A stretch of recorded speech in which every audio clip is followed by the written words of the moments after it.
Hi beautiful people.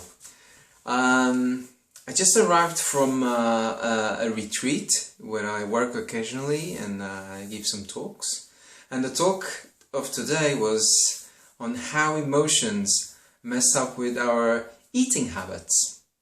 So this is very important. It's not just comfort eating, identifying that when I'm stressed or sad or upset, I eat or sugar or cake or chocolate, or I drink, or I go more for crisps. This is very important to identify that the emotion is linked to a certain eating habit. But if you go deeper than that, and it's more important, is where does that start? Is it in your childhood? Is it your parents when you behaved? Did they give you something sweet as a reward? When you were sad and you had a cold or you were ill, did they also give you something to make you happier? Because that's key to identify how you deal when you link a certain, let's call it unhelpful emotion, and you link it to your eating habits. So we had great stories today. So we had people that normally drink wine when they're upset and stressed. There are people that eat chocolate, and there are people that go more for cake. And let me share this story with you because it's really interesting and it's key to understand what I'm trying to tell you.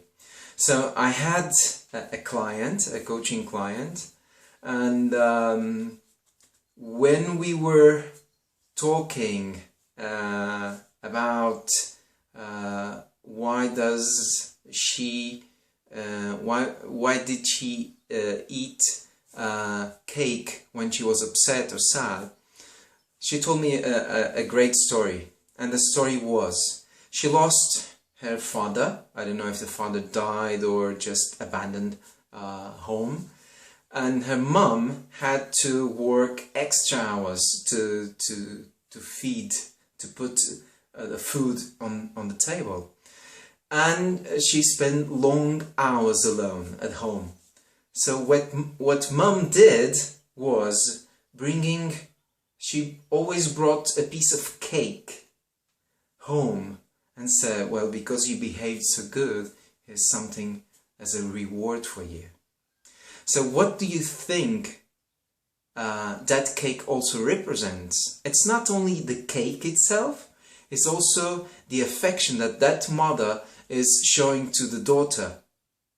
So what do you think that grown up now, when she needs affection and she thinks that she's going to get it from the outside, she's going to do when she's sad or upset?